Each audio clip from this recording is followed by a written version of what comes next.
دیکھا تو حضور علیہ السلام جا رہے ہیں، حضرت ابو بکر صدیق کے ساتھ۔ ابو بکر صدیق نے دیکھا یا رسول اللہ پہنچ رہا، گھوڑا سوار پہنچ رہا۔ حضور علیہ السلام نے فرمایا ڈرنے کی بات نہیں ہے، اللہ ہمارے ساتھ۔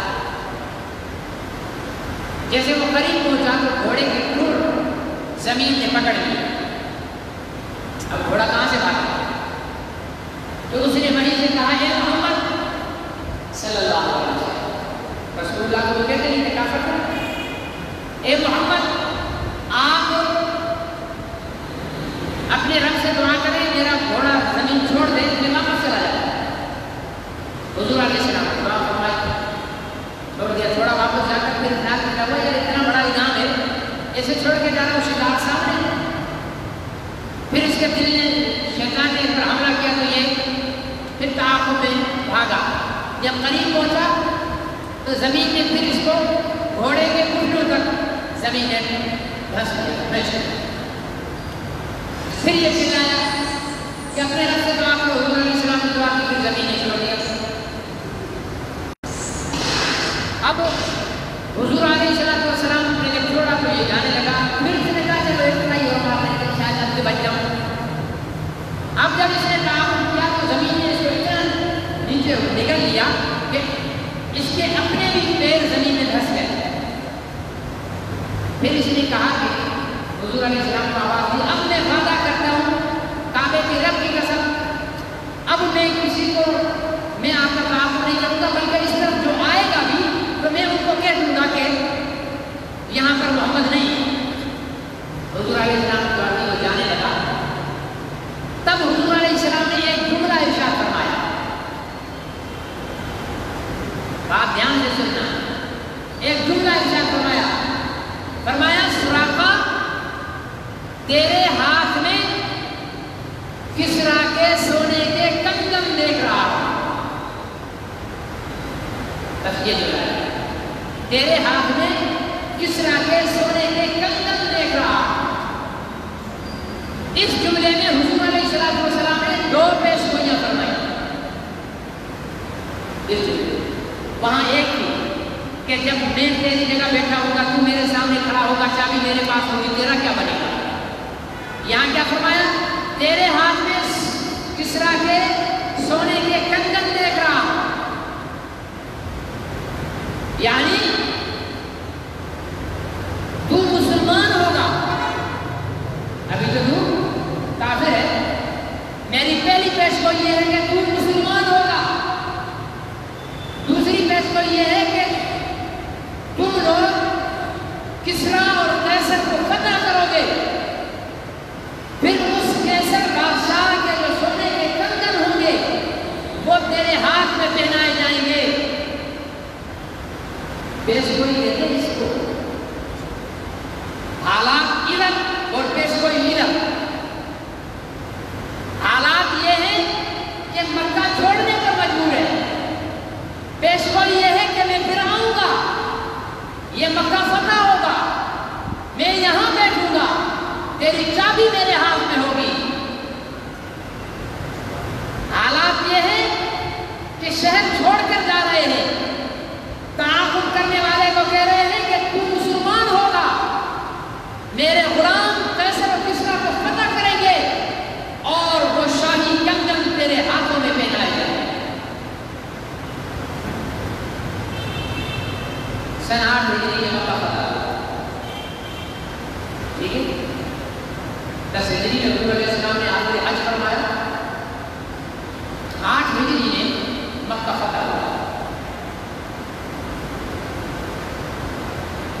حضور علیہ السلام نے عام معافی کا اعلان کیا، لیکن عثمان کو وہ بات یاد تھی کہ میں نے تو چابی نہیں دی تھی، چھپ گئے، تو آپ میری خیر نہیں، میں نے چابی نہیں دی تھی اور انہوں نے مجھے کہا بھی تھا کہ میں آؤں گا، چابی میرے پاس ہوگی۔ حضور علیہ السلام نے فرمایا عثمان کو ڈھونڈو، عثمان کو ڈھونڈو۔ صحابہ کرام عثمان کو پکڑ کر گئے، فرمایا چابی کہاں ہے؟ کانپتے ہاتھوں سے حضور علیہ السلام کے آواز، فرمایا عثمان کچھ یاد ہے؟ یا رسول اللہ بالکل یاد ہے۔ بالکل یاد ہے. فرمایا میرے سے اب تیرے کو کیا امید ہے؟ فرمایا ایک مہربان انسان سے جو امید ہو سکتی ہے وہی آپ سے ہوئی ہے. آپ نے وہ جا کے عثمان کو واپس کرتے ہوئے ایک اور جملہ ارشاد فرمایا. فرمایا عثمان یہ چابی رکھ، قیامت تک تیرے خاندان میں رہے گی. قیامت تک تیرے خاندان میں رہے گی. ایک خوشبوئی پوری ہو گئی. فرمایا کہ تیری جگہ میں بیٹھا ہوں گا، چابی میرے پاس ہوگی. ایک پیشگوئی پوری ہو گئی. دو اور تھی، تیسری یہ کر دی کہ یہ چابی قیامت تک تیرے خاندان میں. عرصہ گزرا، حضرت ابوبکر کا دور آیا، حضرت عمر کا دور آیا. سراقہ بن مالک مسلمان ہو گئے، صحابی بن گئے، صحابی رسول تھے. قیصر و کسریٰ سے جنگ ہوئی. حضرت عمر مدینہ میں بیٹھے. فرمایا کہ جب جنگ فتح ہوئی مال غنیمت لایا گیا. جس صحابی رسول کے ہاتھ مال غنیمت بھیجا گیا اس نے مال غنیمت حضرت عمر کے سامنے رکھا. حضرت عمر نے اس مال غنیمت کو الٹ پلٹ کرنا شروع کر دیا جیسے کوئی چیز ڈھونڈ رہے ہیں، جیسے کوئی چیز ڈھونڈ رہے ہیں، ادھر ادھر ڈھونڈ رہے ہیں. جب وہ چیز نہیں ملی تو حضرت عمر فرمانے لگے کہ مال کم ہے، مال پورا نہیں ہے. تو صحابی نے کہا کہ میں اللہ کے رسول کا صحابی ہوں، آپ ان پر الزام لگا رہے ہیں، میں نے مال اس میں سے اٹھایا، میں جھوٹ بول رہا ہوں آپ سے. آپ نے فرمایا یہ تو میں نہیں جانتا کہ کوئی جھوٹ بول رہا ہے یا سچ بول رہا ہے، لیکن نبی کی بات کبھی جھوٹی نہیں ہوگی. مال پورا کرو، مال پورا کرو. ابھی یہ جھگڑا چل رہا تھا، دیکھا ایک گھوڑ سوار تیز بھگاتا ہوا گھوڑا لا، ایک اس کے ہاتھ میں پوٹلی ہے. اس نے وہ پوٹلی حضرت عمر کے سامنے رکھی.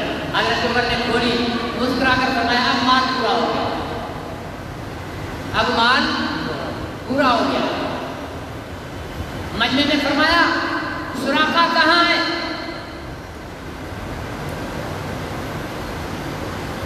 لبیک یا امیر المومنین، میں حاضر. آپ نے فرمایا یہ دیکھ کر کچھ یاد آتا ہے؟ اس نے عرض کیا گیا امیر المومنین بالکل پورا واقعہ بتایا. آپ نے فرمایا مرد کے لیے سونا پہننا حرام ہے. مرد کے لیے سونا پہننا ہمارے مسلمان کو پہنتے ہیں، حرام ہے. وہ انگوٹھی ہو، چھلا ہو، کوئی بھی چیز ہو، حرام حرام ہے. بعض لوگ کہتے ہیں کہ مشکل وقت کے لیے کبھی کام آ سکتی ہے. بالکل نہیں. نہ سونا نہ یہ چین، سونے کی کوئی بھی چیز، قلم بھی سونے کا استعمال کرنا، کوئی بھی چیز مرد کے لیے استعمال کرنا سونا حرام. فرمایا کہ سونا حرام ہے، لیکن تیرے لیے چونکہ حضور علیہ السلام نے فرمایا ہے اس لیے یہ کنگن ہاتھ میں پہن اور ہاتھوں کو لہرا کر دکھا دے سارے مجمع کو کہ محمد رسول اللہ صلی اللہ علیہ وسلم نے جو فرمایا تھا وہ آج پورا ہو گیا کہ سراقہ مسلمان بھی ہے، صحابی رسول بھی ہے، اور کسریٰ کی کنگن بھی سراقہ کے ہاتھوں میں آ گئے.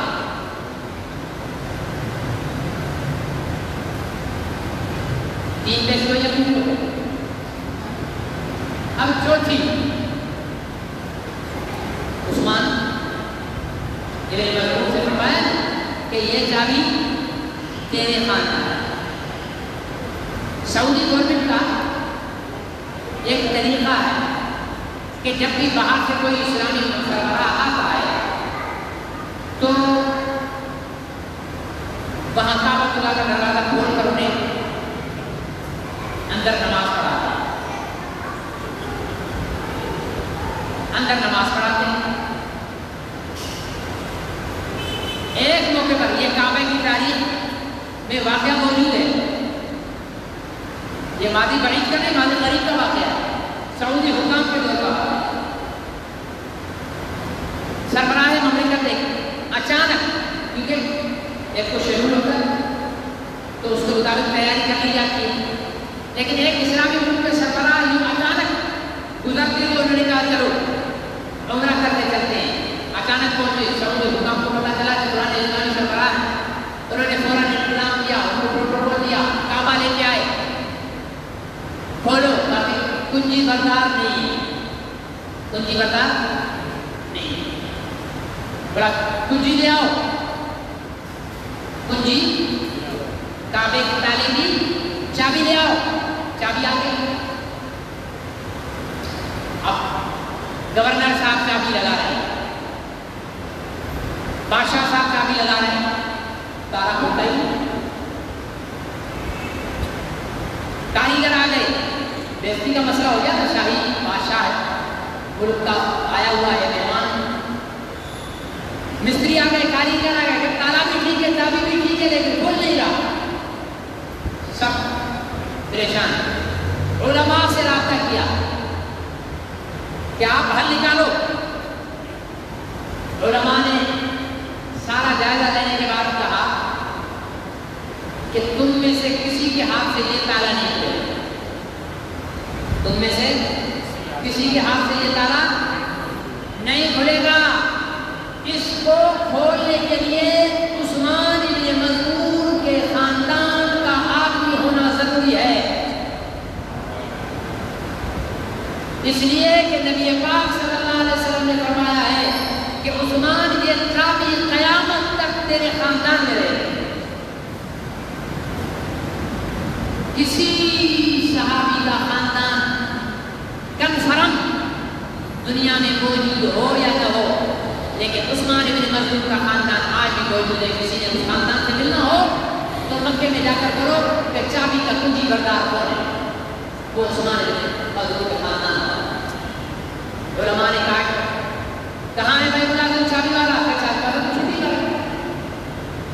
علماء حضرات بتاؤ، فرمایا اس کے خاندان کا کوئی بھی شخص ہو، دودھ پیتا ایک بچہ، فرمایا اس کو لے آؤ. علماء نے اس کا ہاتھ چابی پر رکھوایا، تالا کھل گیا. نبی کریم صلی اللہ علیہ وسلم کی پیش گوئی ہے کہ عثمان یہ چابی قیامت تک تیرے پاس ہے. اور آج تک عثمان بن مظعون رضی اللہ تعالیٰ عنہ کا خاندان یہ خدمت انجام دیتا. حضور علیہ السلام کی یہ پیش گوئی ہے اور بھی بہت ساری میں پہلے بھی بیان ہے. یہ تو سچے نبی کی پیش گوئیاں ہیں. اب آپ کو ذرا جھوٹے ملعون کی پیش گوئیاں، ٹھیک ہے نا؟ کیونکہ اس بدبخت غلام احمد قادیانی کو ہر اس کام کرنے کا کیڑا کاٹتا تھا جو انبیاء کرتے ہیں. کسی نے بولا نبیوں نے پیش گوئی کی ہے، میں بھی کروں. اس کے پاس ایک مرید آیا، کہنے لگا بیوی حمل سے دعا کریں اللہ بیٹا دے. اللہ اگر نہ آتا اس مظلوم کے پاس تو شاید اللہ بیٹا دے بھی دیتا. اللہ کا سچا نبی جو بولے اللہ وہ پورا کر کے رہتے ہیں، اور جھوٹا نبوت کا دعوے دار جو بولے اللہ اس کو روک کر رہتے ہیں کہ تیری بات نہیں پوری ہوتی. بیٹے کی بات میں کرتا ہوں. ایک اور بات یاد آ رہی ہے. مرزا غلام احمد قادیانی نے کہا، کتاب میں لکھا ہوا ہے، جو سوشل میڈیا پر بیٹھے ہوئے قادیانی میری بات سن رہے ہیں ان سے بھی میں پوچھتا ہوں. غلام احمد قادیانی نے کہا کہ ہم مکہ میں مریں گے یا مدینہ میں. ہماری نظر میں تو غلام احمد قادیانی دجال ہے یا نہیں ہے بھائی؟ کیا ہے؟ بولو سب. دجال ہے. ملعون ہے، کذاب ہے، لیکن قادیانیوں کے لیے تو وہ نبی ہے. ٹھیک ہے، محمد رسول اللہ کو ہم نبی مانتے ہیں، تو ہمارے عقیدے کے مطابق میرے آقا کی زبان سے جو لفظ نکلے گا، زمین و آسمان کا نظام ادھر ادھر ہو سکتا ہے، لیکن میرے محمد رسول اللہ کی بات کبھی جھوٹی نہیں ہو سکتی.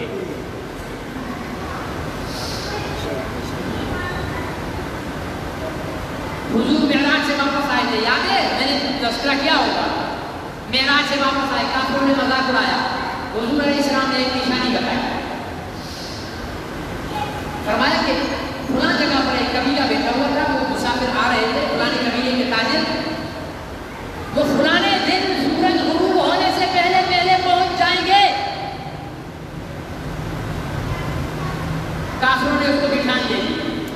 اس دن پہاڑوں پر چڑھ گئے مکے سے باہر کہ دیکھیں کہ محمد رسول اللہ کی کہی ہوئی بات سچی ہوتی ہے یا نہیں ہوتی ہے.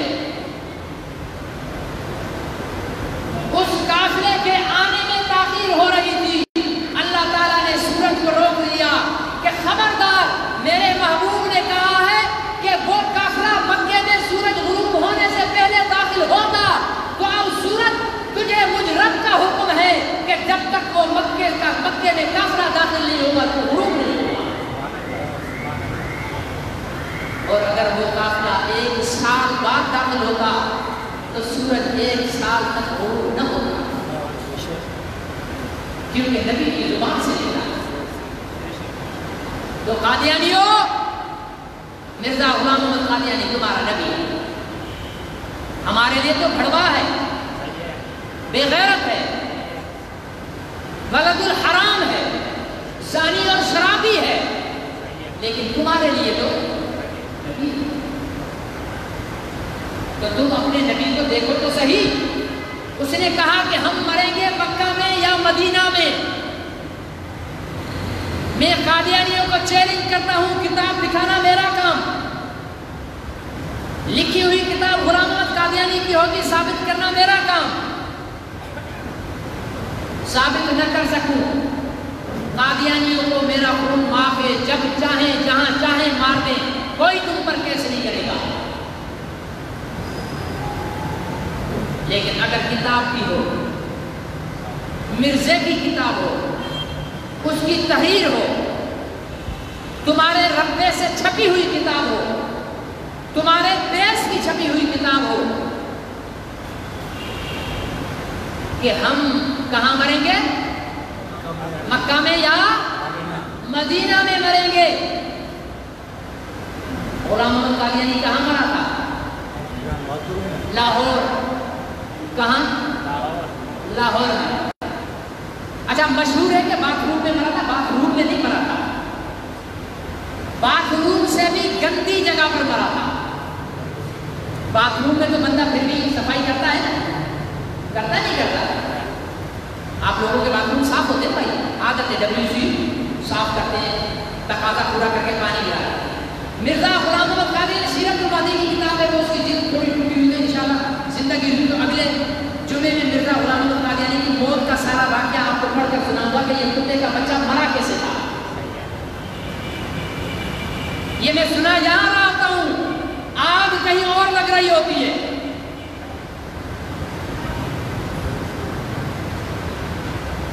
مرا ایسے تھا کہ اس کو ہو گئے آخری ٹائم میں دست. کیا ہو گئے؟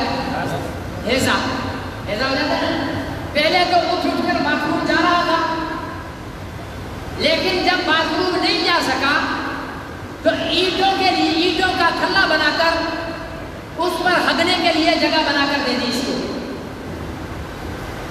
سمجھ رہے ہو؟ اب ایک دفعہ اٹھا، وہ عبارت مزہ تو آپ کو اگلے جمعے میں جب پڑھوں گا تو آپ وہ انجوائے کرنا، ٹھیک ہے نا.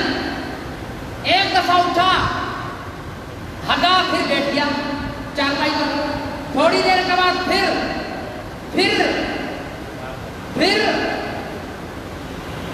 ایک دفعہ جب اٹھا تو چارپائی کی جو باہیں ہوتی ہے نا، اس سے لڑکھڑایا، منہ وہاں جہاں اس کی گندگی تھی اور دھڑ اوپر. منہ سے بھی پخانہ نکل رہا تھا اور پخانے کی جگہ سے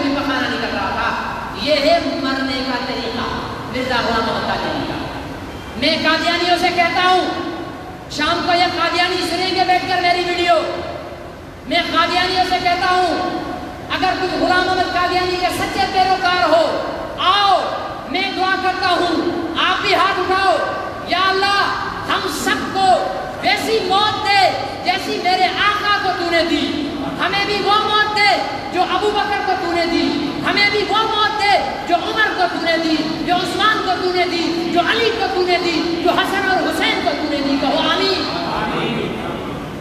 اب قادیانیوں اگر باپ کے حلالی بیٹے ہو تو تم بھی ہاتھ اٹھاؤ اور دعا کرو کہ یا اللہ ہمیں موت وہ دے جو غلام احمد قادیانی کو دی ہے۔ صحیح ہے حالت؟ قادیانی مر جائیں گے، مرزے والی موت نہیں مانگیں گے۔ کون چاہے گا کہ منہ سے بھی ٹٹی نکلے، پیچھے سے بھی ٹٹی نکلے اور مر جاؤ؟ میرا چیلنج ہے قادیانیوں کو، دعا میں کرتا ہوں کہ یا اللہ جو غلام احمد قادیانی سے محبت کرتا ہے، جو غلام احمد قادیانی کو نبی مہدی مسیح مانتا ہے، یا اللہ اس کو مرزا غلام احمد قادیانی والی موت عطا فرما۔ قادیانیوں تم میری اس تقریر کی ویڈیو کے کمنٹس میں آمین لکھو اگر اپنے باپ کے حلالی بیٹے ہو، نہیں لکھو گے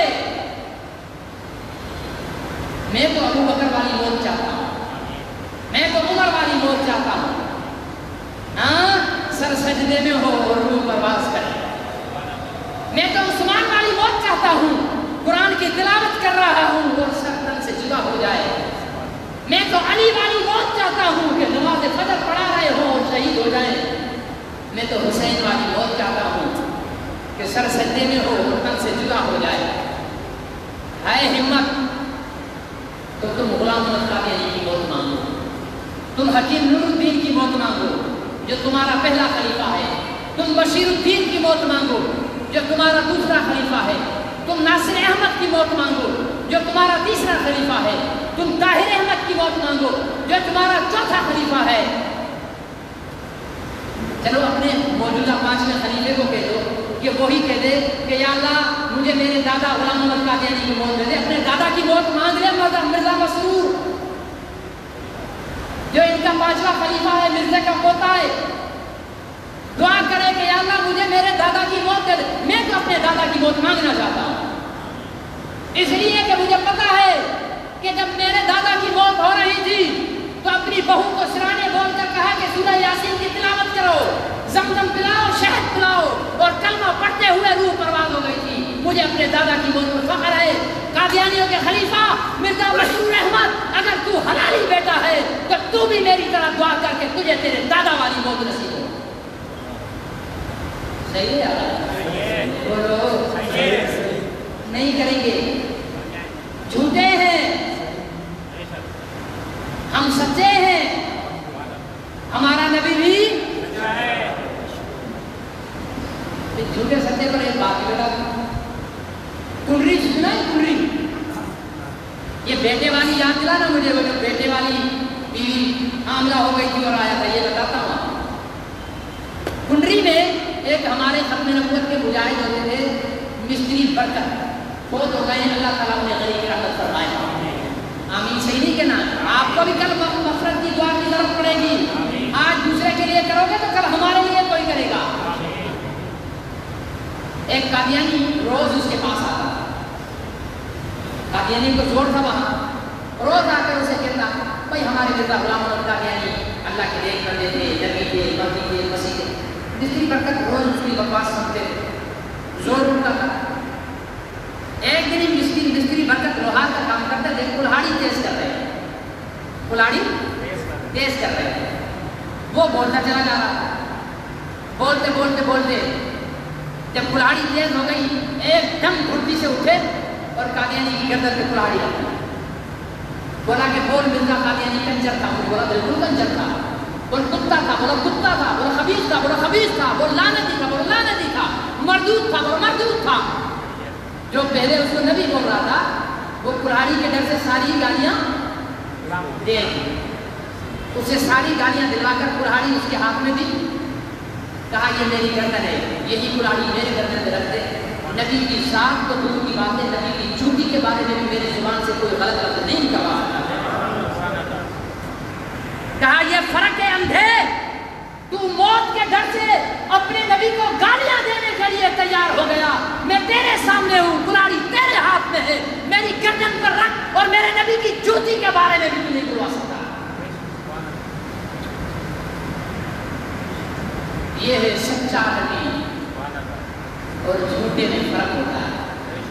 سچے کا پیار سچا, جھوٹے کا پیار جھوٹا. ہمارا نبی بھی ہم سے سچا پیار کر گیا. ہم گناہگار صحیح ہیں, غافل صحیح ہیں, لیکن پیار اپنے نبی سے سچا کرتے ہیں. مرزا غلام محمد قادیانی نے کہا مکے میں مروں گا یا مدینے میں, مرا کہاں؟ بات پوری ہوئی پوری نہیں. قادیانیوں سے پوچھو یار, تمہارے گامے نے کہا تھا, میں اس کو گاما کہتا ہوں, گاما پانا, ٹھیک ہے نا, تمہارے گامے نے کہا تھا کہ میں مروں گا مکے میں یا مرا لاہور میں. جھوٹا ہو گیا نا, اور جھوٹا نبی نہیں ہوتا. اور مرزا غلام محمد قادیانی نے تو کہا ہے جھوٹ بولنا اور خون کھانا ایک برابر ہے. ہم کہتے ہیں بالکل سچ فرمایا. صحیح کیا نا, یہ مرزا صاحب کی بات صحیح ہے. مرزا نے کہا میں مکے میں مروں گا یا مدینے میں, نہ مکے میں مرا نہ مدینے میں. جھوٹ بولا یا نہیں؟ گوں کھایا یا نہیں؟ جو گوں کھائے وہ نبی, جو جھوٹ بولے وہ نبی نہیں ہوتا. اب مرزا غلام محمد قادیانی کے مرید کو آیا اس کے پاس, کہنے لگا حضرت میرے بیوی کو حمل ہے, دعا کریں بیٹا ہو جائے. میرے پاس تو کتاب میں لانا بھول گیا, جہانی صاحب نے ایک کتاب لکھی فیصلہ کے نام سے. انشاءاللہ میں وہ چھپاؤں گا, کوشش کر کے آپ سب کو دوں گا, وہ کتاب فری میں دوں گا, اس کا مطالعہ کریں. اس میں حضرت نے بڑی تفصیل سے لکھا ہے. اس نے کہا جا بھائی بیٹا ہوگا. کیا ہوگا؟ بیٹا ہوگا. مرید خوش آ گیا, ٹھیک ہے نا. جب وقت ہوا تو بیٹی, کیا ہوا؟ بیٹی. بات سچی ہوئی؟ بولو. جھوٹ بولا تو کیا کھایا؟ وہ کھایا. وضو نہیں ٹوٹے گا.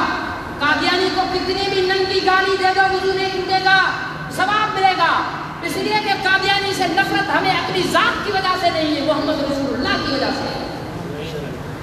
اگر تم اپنے باپ کے دشمن کو غصے میں گالی دینے کو عیب نہیں سمجھتے ہو تو میں نبی کے دشمن کو گالی دینا ثواب سمجھتا ہوں. جھوٹ بولا, گوں کھایا. جو جھوٹ بولے وہ نبی, جو گوں کھائے وہ نبی نہیں. مرید غصے میں گیا. ہاں جی, اس کی جو سٹی گم ہو گئی نا, وہ تو خواب دیکھ رہا تھا کہ بیٹا ہوگا. اچھا پھر ایسے نہیں کہا بیٹا ہوگا, اور یہ تیرا بیٹا میری سچائی کی نشانی ہوگا. اس بیٹے کے 9 نام ہوں گے, نام بھی لکھوائے. بولا بیٹا نہ ہوا تو میں جھوٹا. اب ایک گدھے کتے اتنا بولنے کی ضرورت کیا ہے, بس بول جان چھوڑ. نہیں, جب بیٹی ہوئی, قادیانی سب بے غیرت ہیں. کیا ہیں؟ سب بے غیرت ہیں. اور ان سب کا بڑا بے غیرت غلام محمد قادیانی ہے. غیرت تو ہے ہی نہیں ہے انہیں. ہمارے ہاں بھنگی چوڑے چمار کو بھی غیرت ہوگی, لیکن قادیانی کو غیرت نہیں ہے. جب بیٹی ہوئی, مرید کیا حضرت آپ نے جو کہا تھا کہ بیٹا ہوگا, یہ بیٹی آگے سے بے غیرتی کرتے. میں نے کون سا بولا تھا اسی عمل سے ہوگا, اگلے سے ہو جائے گا. کیا بول دیا؟ اگلے عمل سے ہوگا. بد وقت نہ بولتا تو بیوی بچ جاتی ہے چاہے. 6 مہینے کے بعد بیٹی مر گئی. ٹھیک ہے, مرید کو آسرے دے رہا ہے, کوئی بات نہیں, اگلی دفعہ میں بیٹا ہوگا. 6 مہینے گزرے, بیوی بھی مر گئی. اللہ نے منہ کالا کر دیا کہ نہ بیوی رہے گی, نہ حمل ہوگا, نہ بیٹا ہوگا. سچ بولا یا جھوٹ بولا؟ جھوٹ بولنے والا گوں کھاتا ہے. میں نہیں کہہ رہا, مرزا صاحب نے خود فرمایا. ہاں جی, قادیانیوں تمہارے حضرت صاحب نے فرمایا ہے جو جھوٹ بولے وہ گوں کھائے، جب تمہارے مرزے نے تو گوں کھایا ہے، اور گوں کھانے والا کبھی نبی، گوں کھانے والا مہدی، گوں کھانے والا مسیح، گوں کھانے والا ولی، گوں کھانے والا تو شریف انسان بھی نہیں ہوتا۔ کتے کھاتے ہیں، صحیح ہے غلط ہے؟ کتے کھاتے ہیں، انسان نہیں کھاتے۔ اس کو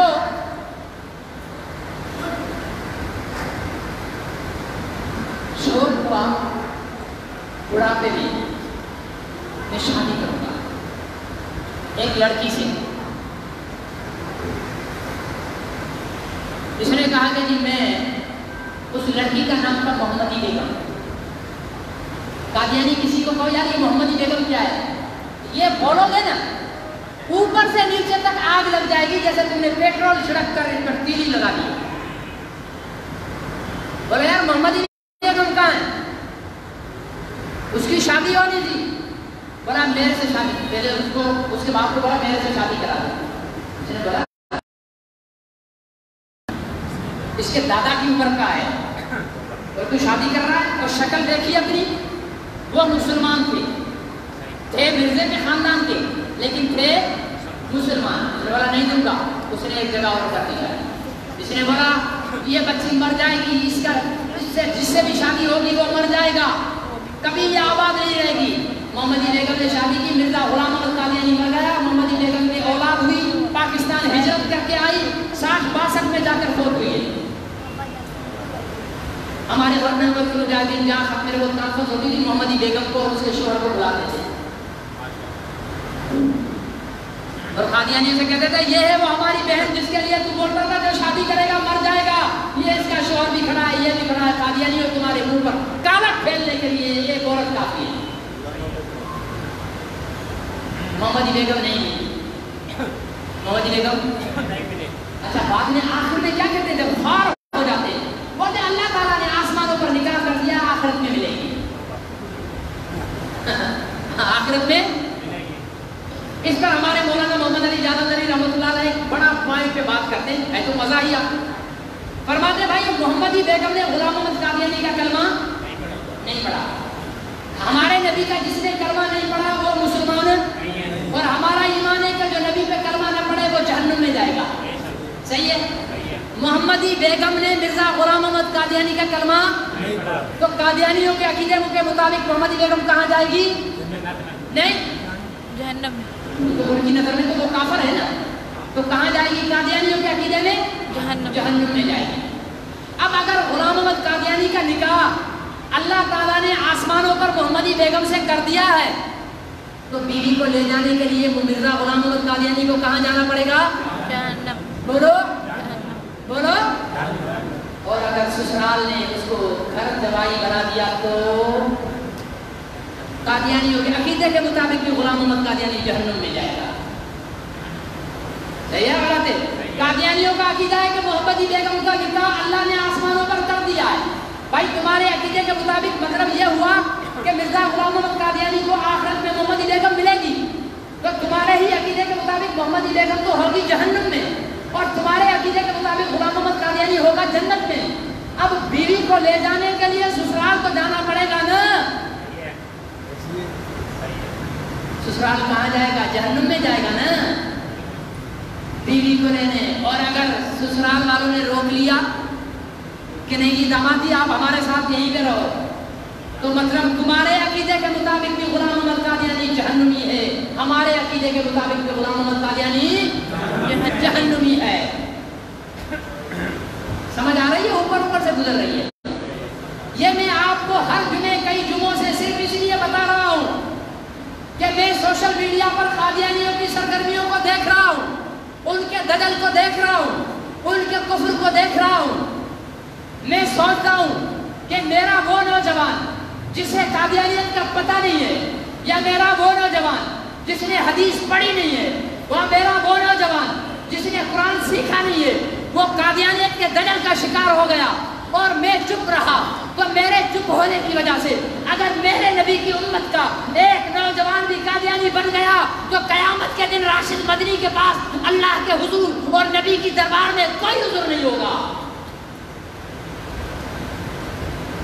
تم جو چاہتے ہو کہ تمہاری من کی بات کروں، آپ لوگ چاہتے ہوں گے کہ میں آپ کی مرضی کی تقریر کروں، آپ لوگ چاہتے ہوں گے کہ میں فرقہ واریت کی بات کروں، آپ لوگ چاہتے ہوں گے میں کبھی بریلویوں کے پکش سے اڑاؤں، کبھی شیعوں کو کافر کہوں، کبھی اہل حدیثوں کو گمراہ کہوں، لیکن نہیں، میرا ایمان کہتا ہے کہ اس امت کے نوجوانوں کے ایمان کو قادیانیوں کے دجل سے بچانا، کفر سے بچانا میرا پہلا فرض ہے۔ اس لیے میں روز ایک ٹکڑا لے کر بیٹھتا ہوں۔ تو تفصیل انشاءاللہ اگلے جمعے اس کی عبارت پڑھ کر بتاؤں گا نا۔ آپ خود قادیان، میں نے پہلے بھی کہا تھا قادیانیوں سے کہو سیرت المہدی کتاب لاؤ۔ کون سی کتاب لاؤ؟ نام یاد کر لو کوئی بھی قادیانی۔ اچھا قادیانیوں کی آئی ڈی، یہ جو فیس بک پر بیٹھے ہوئے ہو نا، یہ نوٹ کر لو۔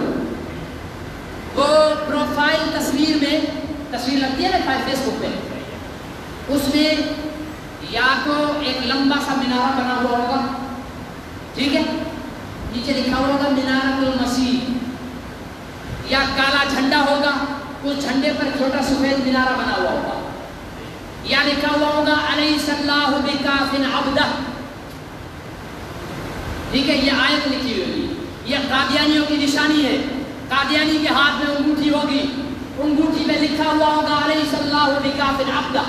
میرے جیسا پٹکا پہنا ہوا ہو، میرے جیسی داڑھی ہو، میرے جیسا جبہ ہو، لیکن انگلی میں انگوٹھی دیکھو اور اس پہ لکھا ہوا دیکھو کہ الیس اللہ بکاف عبدہ، سمجھ لو کہ یہ قادیانی حرامی ہے۔ اس کی داڑھی پہ مت جانا، اس کے پٹکے پہ مت جانا۔ یہ قادیانی ہوں گے، شوشے چھوڑتے ہیں، مختلف انداز سے دھوکہ دیتے ہیں، ان سے ہوشیار رہو۔ اور ان قادیانیوں کا مقابلہ کرنے کے لیے آپ کو تحفظ ختم نبوت کے لیے وقت نکالنا پڑے گا، کام کو سیکھنا پڑے گا۔ جوتا پالش کرنے کے لیے بھی پہلے پرانے موچی کے پاس بیٹھنا پڑتا ہے، صحیح ہے یا غلط ہے؟ پرانے موچی کے پاس بیٹھ کر جوتا سیکھنا پڑتا ہے۔ سائیکل کا پنچر لگانے والا بھی پہلے پرانے پنچر لگانے والے سے سیکھتا ہے۔ تو ختم نبوت کا کام کرنے کے لیے آپ ہفتے میں 1 گھنٹہ نکالو، ہر جمعے کو 3 بجے سے لے کر 4 بجے تک دفتر ختم نبوت میں آؤ، وہاں وقت دو، ہم آپ کو سکھائیں گے کہ قادیانیوں کا راستہ کیسے روکنا ہے، قادیانیت کا مقابلہ کیسے کرنا ہے، ان سے بات کیسے کرنی ہے۔ ہمارا کام صدا لگانا ہے۔ جامع مسجد کے نمازیوں، آپ کل قیامت کے دن محمد رسول اللہ کو یہ نہیں کہہ سکو گے کہ ہمیں قادیانیت کے لیے کسی نے بتایا نہیں تھا، یہ نہیں کہہ سکو گے ہمیں ختم نبوت کے لیے کسی نے بلایا نہیں تھا، آپ یہ عذر نہیں کہہ سکو گے کہ ہمیں کسی نے نہیں بلایا تھا۔ اگر یہ عذر پیش کرو گے، رب محمد کی قسم ہے، میں ہاتھ جوڑ کر رسول اللہ سے کہوں گا یا رسول اللہ، میرے پیچھے جمعہ پڑھنے والے ایک ایک کو میں نے بتایا تھا کہ تیری ختم نبوت کا تحفظ ایمان کا ذمہ ہے، تیرے دشمنوں کا مقابلہ ایمان کا فرض ہے، کوئی عذر نہیں چلے گا۔ اگر قیامت کے دن اس عذر سے بچنا چاہتے ہو، شرمندگی سے بچنا چاہتے ہو، تو وقت نکالو، ختم نبوت کے دفتر میں آؤ، ختم نبوت کا کام سیکھو، کام کرو۔ صحیح ہے، کرو گے؟ یہ ہماری ذمہ داری ہے یا نہیں ہے؟ صرف نماز پڑھنا ذمہ داری نہیں ہے۔ اگر ختم نبوت محفوظ نہیں ہے تو نماز بیکار ہے۔ نبی کی ختم نبوت محفوظ نہیں ہے، روزہ بیکار ہے۔ نبی کی ختم نبوت کے بغیر کعبہ کی کوئی حیثیت نہیں ہے۔ یہ میں غلط نہیں بول رہا، ذمہ داری سے بول رہا ہوں۔ نبی سب سے اول ہے، نبی کی ذات مقدم ہے، اس لیے کہ ہمیں تو سب نبی نے بتایا ہے۔ خدا کو دیکھا ہے تم نے؟ کسی نے دیکھا ہے؟ کتنے ہیں خدا؟ کسی نے بولا؟ نبی نے بولا، نبی نے بولا۔ کعبے جیسے کمرے دنیا میں بہت، لیکن اس کو دیکھنے کو تمہاری آنکھیں ترستی ہیں، کیوں؟ نبی نے کہا یہ خدا کا گھر ہے۔ پتھر حجر اسود سے زیادہ چمکتے ہوئے دنیا میں ہوں گے، لیکن حجر اسود کو ایک ہاتھ لگانے کے لیے بھی دنیا دھڑکتی ہے، کیوں؟ میرے نبی نے فرمایا یہ جنت کا پتھر ہے. قرآن کو تم نے آسمان سے اترتے دیکھا نہیں لیکن مانتے ہو کہ یہ خدا کا کلام ہے. کس نے بولا؟ نبی نے کہا کہ یہ قرآن ہے. اس لیے نبی کی صحت محفوظ ہے, نبی کی ختم نبوت محفوظ ہے. تو مسجد, مدرسہ, ملا سب چیزیں محفوظ ہیں. اگر نبی کی ختم نبوت محفوظ نہیں تو کوئی چیز محفوظ نہیں ہے. اللہ ہمیں یہ سمجھ عطا فرمائے.